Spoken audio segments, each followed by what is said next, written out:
নমস্কার বন্ধুরা, শ্রাবণী রান্নাঘরে আপনাদের সবাইকে স্বাগত জানিয়ে আমি প্রতিদিনের মতো আবারও আজকের একটা রান্নার ভিডিও নিয়ে আপনাদের সামনে চলে এসেছি। আজকের আমি আপনাদের রসবড়া বানিয়ে দেখাবো বাড়িতে কিভাবে কত সহজে কত অল্প উপকরণে রসবড়া বানানো যায়, আর একদম পারফেক্ট রসবড়া কিভাবে আপনারা খুব সহজেই বানাবেন সেটাই কিন্তু আজকের আমি আপনাদের স্টেপ বাই স্টেপ দেখাবো। আশা করি আপনাদের ভালো লাগবে। তার জন্য কিন্তু আমার পুরো ভিডিওটা আপনাদের দেখতে হবে। আর দেখা শুরু করার আগে একটা লাইক দেবেন, সুন্দর একটা কমেন্ট করবেন আর শেয়ার করতে ভুলবেন না। তাহলে চলুন আজকের আমি এই রসবড়াগুলো কিভাবে বানিয়েছি সেটা আপনারা একবার দেখে নিন। রান্না করার জন্য প্রথমে এখানে দেখুন আমি কিন্তু বেশ কিছুটা বিউলির ডাল ভিজিয়ে নিয়েছি। এখানে কিন্তু খুব ভালোভাবে ধুয়ে পরিষ্কার করে ডালটা ভিজিয়ে রেখে দিয়েছিলাম এখানে 4 থেকে 5 ঘন্টা মতো। দেখুন ডাল একদম সুন্দর করে ভিজে গেছে। এইবারে যখন ডালটা ভিজে যাবে তখন কিন্তু এরকম একটা মিক্সি জার নিয়ে নিয়েছি। মিক্সি জারের মধ্যে ডালগুলোকে দিয়ে দেব। দেখুন এইভাবে কিন্তু ডালগুলো দিয়ে ডালটাকে প্রথমে পেস্ট করে নেব। অল্প অল্প করে ডাল দেব, দিয়ে কিন্তু যতটা সম্ভব কম জল দেবেন। যখন দরকার যদি না হয় তাহলে না দেবেন। দিয়ে এইভাবে কিন্তু ডালটাকে প্রথমে পেস্ট করে নিতে হবে। ডালটা আমার এখানে পেস্ট করা হয়ে গেছে। ডালটা আমি এখানে দেখুন একদম সুন্দর করে পেস্ট করে নিয়েছি। এইবারে এই ডালটাকে একটা বড় জায়গার মধ্যে ঢেলে নেব। বড় জায়গার মধ্যে ডাল বাটাটা ঢেলে নিয়েছি। আবারও কিন্তু মিক্সির মধ্যে এইভাবে অল্প অল্প ডাল দিয়ে পুরো ডালটাকে কিন্তু প্রথমে পেস্ট করে নিতে হবে। দেখুন পুরো ডালটা কিন্তু এইভাবেই আমি বেটে নেব। আর আমি প্রতিদিনের মতো আপনাদের একটা কথাই বলবো যে প্লিজ আমার ভিডিওটা আপনারা টেনে টেনে দেখবেন না, পুরো ভিডিওটা দেখুন। আশা করি আপনাদের ভালো লাগবে। দেখুন এইভাবেই কিন্তু অল্প অল্প করে ডালটা দিয়ে আমি পুরো ডালটা প্রথমে বেটে নেব। ডালটা আমি পুরোটা এখানে বেটে নিয়ে চলে এসেছি। এইবারে দেখুন এইবার কি করতে হবে, এই ডালটা কিন্তু খুব ভালোভাবে এইভাবে হাত দিয়ে দিয়ে ফাটাতে হবে। এটা কিন্তু মেন কাজ। এইভাবে ডাল যদি আপনারা ফেনিয়ে না নেন তাহলে কিন্তু আজকের আমি কি বানাচ্ছি বলুন তো, আজকের আমি বানাচ্ছি রসবড়া। সেই রসবড়াটা কিন্তু খেতে মোটেও ভালো হবে না। সেই জন্য কিন্তু ডাল একদম এইভাবে ফেনিয়ে নিতে হবে। খুব ভালোভাবে কিন্তু ডালটাকে ফেনিয়ে নেব। সময় নিয়ে এইভাবে কিন্তু ডালটাকে প্রথমে একটু ফেনিয়ে নেব।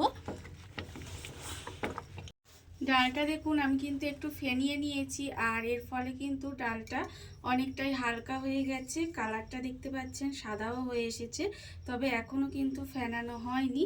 এইবার আমি এর মধ্যে দিয়ে দেব অল্প সামান্য আন্দাজ মতো একটু নুন দিয়ে দেব। নুনটা দিয়েও কিন্তু এবার এটাকে ভালো করে ফেনাতে হবে। আমি আপনাদের পরে দেখিয়ে দিচ্ছি যে কি করে বুঝবেন যে এটা ফেনানো হয়ে গেছে, সেটা কিন্তু আমি আপনাদের দেখিয়ে দেব। এবারে নুনটা দিয়েও কিন্তু এইভাবে একটু ফেনাতে হবে।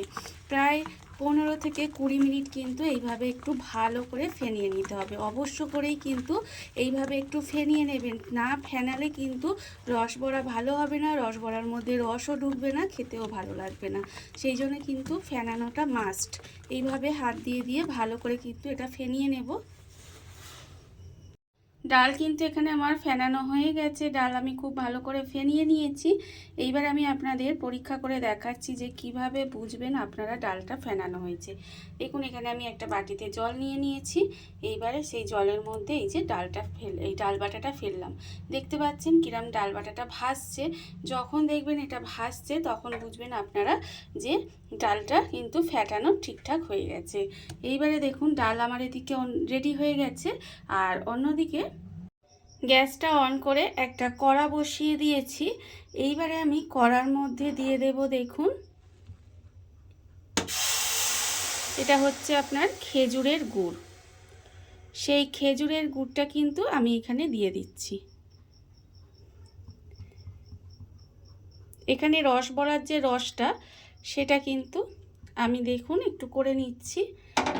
এই খেজুরের গুড়টার মধ্যে কিন্তু আমি আর কিছুই দেব না, শুধুমাত্র এই খেজুরের গুড়টাকেই একটু গরম করে নেব। এটাকে একটু গরম করে নিলে তাহলে কিন্তু রসটা খুব সহজেই ঢুকে যাবে। এইভাবে এই রসটা কিন্তু একটু গরম করে নিতে হবে। আর আমার চ্যানেলের নতুন বন্ধু পুরনো বন্ধু সবাইকেই বলছি আমার তরফ থেকে অনেক অনেক ভালোবাসা। নতুন বন্ধুদের বলবো যদি আমার চ্যানেলটা সাবস্ক্রাইব করেন তাহলে পাশে থাকা বেল বাটনটা অবশ্যই প্রেস করে দেবেন, যাতে আমি যখনই কোনো নিত্য নতুন ভিডিও আপলোড করব সবার প্রথমে আপনাদের কাছে নোটিফিকেশান চলে যাবে এবং আপনারা আপনাদের সময় মতো সেটা দেখে নিতে পারবেন। আর পুরনো বন্ধুদের বলবো এইভাবে আমার পাশে থাকার জন্য আপনাদের অসংখ্য অসংখ্য ধন্যবাদ। দেখুন এইভাবে কিন্তু রসটাকে আমি প্রথমে একটু গরম করে নেব। রসটা দেখুন আমার কিন্তু এখানে গরম হয়ে গেছে। রসটা কিন্তু আমি এখানে গরম করে নিয়েছি, আর ফোটানোর দরকার নেই। দেখতে পাচ্ছেন সবে ফুটে উঠছে আর কি। এই সময় কিন্তু আমি এটা নামিয়ে আলাদা করে রেখে দেব। রসটা আমি নামিয়ে একটু অন্য জায়গায় সরিয়ে রেখে দিয়েছি, আর গ্যাসের মধ্যে আর একটা কড়া বসিয়ে দিয়েছি। এইবারে দেখুন কড়ার মধ্যে দিয়ে দিচ্ছি সাদা তেল। এখানে কিন্তু একটু বেশি পরিমাণে সাদা তেলটা দিতে হবে। তেলটা আমি এখানে দিয়ে দিলাম, দিয়ে এবার তেলটাকে প্রথমে খুব ভালোভাবে গরম হতে দেব। তেল কিন্তু প্রথমে খুব ভালোভাবে একটু গরম করে নিতে হবে। তেল আমার এখানে গরম হয়ে গেছে, তেল কিন্তু এখানে খুব ভালোভাবে গরম করে নিয়েছি। এইবারে দেখুন যে ডালটা আমি ফেনিয়ে রেখে দিয়েছিলাম সেই ডাল থেকে কিন্তু এইভাবে অল্প অল্প নেব। একটু জল হাত করে নিলাম তাহলে দিতে সুবিধে হবে। এইভাবে অল্প অল্প করে আমি নিচ্ছি, নিয়ে ঠিক যেইভাবে বড়া ভাজে সেইভাবে কিন্তু এইভাবে অল্প অল্প করে দিয়ে দেব। দেখুন ঠিক এইভাবেই কিন্তু রস বড়াগুলো বানিয়ে নিতে হবে। এইভাবে অল্প অল্প করে বড়ার মতো তেলের মধ্যে ছেড়ে দেব। তেলের মধ্যে ছেড়ে দিলেই দেখবেন একদম সুন্দর করে ভেসে উঠবে, আর ভেসে উঠে কিন্তু বড়াগুলো সুন্দর করে ভাজা হয়ে যাবে। দেখতেই পাচ্ছেন এইভাবেই কিন্তু বড়াগুলো আমাকে দিয়ে দিতে হবে। এইভাবে অল্প অল্প করে দিয়ে বড়াগুলো আমি বানিয়ে নেব। দেখুন নিজে নিজেই কিন্তু বড়াগুলো উল্টিয়ে যাচ্ছে, আর আপনাদের উল্টিয়েও দিতে হবে না। এইভাবে বড়াগুলো কিন্তু ভেজে নিতে হবে। দেখুন অল্প অল্প করে দিলাম, বেশি একসঙ্গে দেব না, অল্প অল্প করে দিয়ে এইভাবে কিন্তু বড়াগুলোকে একা একাই দেখবেন উল্টিয়ে যাবে, উল্টিয়ে গিয়ে লাল লাল করে ভাজা হয়ে যাবে। রস বড়াগুলো কিন্তু উল্টিয়ে পাল্টিয়ে লাল লাল করে ভেজে নিয়েছি, আর দেখতেই পাচ্ছেন খুব বেশি যে লাল করে ভেজেছি তা কিন্তু ভাজিনি। এইভাবে একটু লাল করে এটাকে কিন্তু ভেজে নিতে হবে। দেখুন এখানে কিন্তু আমার প্রায় ভাজা হয়ে গেছে বড়াগুলো।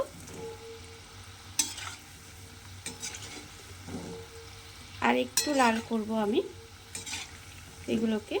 এইভাবে কিন্তু উল্টিয়ে পাল্টিয়ে সুন্দর করে একদম ভেজে নিতে হবে বড়াগুলোকে। তবে খুব বেশি একদম কালো করে পুড়িয়ে ফেলবেন না। দেখুন এইরকম একটু কালারটা আসলেই ভাববেন বড়াগুলো ভাজা হয়ে গেছে। এইবারে এইগুলোকে একদম সুন্দর করে তেলটা ছেঁকে নেব। তেলটা কিন্তু খুব ভালোভাবে ছেঁকে নিতে হবে। নিয়ে এই যে রসটা আমি গরম করে রেখেছি তার মধ্যে কিন্তু সঙ্গে সঙ্গে ফেলে দেব। অবশ্যই করে রসটাকে কিন্তু আগে রেডি করে রাখতে হবে, রেখে তারপরে বড়াগুলোকে এইভাবে ভেজে নেবেন। ভেজে নিয়ে একদম রসের মধ্যে, গরম রসের মধ্যে কিন্তু ফেলে দিতে হবে। দেখুন আমি কিন্তু প্রত্যেকটা বড়া তুলে নিচ্ছি, তুলে নিয়ে রসের মধ্যে দিয়ে দিলাম। আর আবারও কিন্তু ঠিক এর থেকে এইভাবে অল্প অল্প করে ডাল বাটা নেব, নিয়ে একইভাবে কিন্তু সমস্ত বড়াগুলোকে বানিয়ে নিতে হবে। এইভাবেই কিন্তু রস বড়াগুলো বানিয়ে নেব। আর রস বড়াগুলো বানিয়ে কিন্তু রসের মধ্যে এই ধরুন 20 থেকে 30 মিনিট মতো রেখে দিলেই কিন্তু একদম সুন্দরভাবে রসটা ঢুকে যাবে। আর যদি আপনারা 1 থেকে 2 ঘন্টা রাখতে পারেন তাহলে তো আরোই ভালো হয়, তাহলে দেখবেন আরও সুন্দরভাবে রসটা ঢুকে যাবে। দেখুন এইভাবেই কিন্তু আমাকে সমস্ত রস বড়াগুলো বানিয়ে নিতে হবে। সমস্ত রসবড়াগুলো বানিয়ে আমি দেখুন রসের মধ্যে কিন্তু প্রায় 2 ঘন্টার মতো ডুবিয়ে রেখে দিয়েছিলাম। তারপরে আমি আপনাদের দেখাবো, দেখুন রসবড়াগুলোই কিন্তু আপনারা দেখতেই পাচ্ছেন যে একেবারে রস ঢুকে কিন্তু টইটুম্বুর হয়ে গেছে। আমি আপনাদের একটা ভেঙেও দেখাচ্ছি, দেখুন কতটা নরম আর তুলতুলে রস ঢুকে, দেখুন একদম নরম তুলতুলে হয়ে যায়, ভীষণই ভালো খেতে লাগে। খুব সহজে খুব সুন্দর একটা পিঠে, এটা কিন্তু শীতকালে আমি মাঝে মাঝেই বানাই, আপনারাও কিন্তু খুব সহজে বানিয়ে দেখবেন, খেতে অপূর্ব সুন্দর হয়। দেখুন রসবড়াগুলো কিন্তু আমার এইভাবেই খুব সহজে রেডি হয়ে গেছে। এইবারে আমি কিন্তু আপনাদের পরিবেশন করে দেখাবো ঠিক কেমন হলো। এই শীতে কিন্তু আপনারাও খুব সহজেই রসবড়াগুলো বানিয়ে দেখতে পারেন। আশা করি আপনাদেরও ভীষণ ভালো লাগবে। দেখুন বন্ধুরা, বাড়িতে থাকা কত অল্প উপকরণে কত অল্প সময় কত সুন্দর একটা রসবড়া তৈরি হয়ে গেছে, আপনারা দেখতেই পেলেন। আর এটা কিন্তু খেতে অসম্ভব সুন্দর হয়। এইভাবে আপনারাও কিন্তু একদিন হলেও বাড়িতে বানিয়ে দেখতে পারেন। আর এই ভিডিওটা যদি আপনাদের ভালো লেগে থাকে, আপনারা আমার চ্যানেলটা সাবস্ক্রাইব করে আমার পাশে এইভাবে থেকে যেতে পারেন। তাহলে চলুন আজকের ভিডিওটা এই পর্যন্তই। নমস্কার।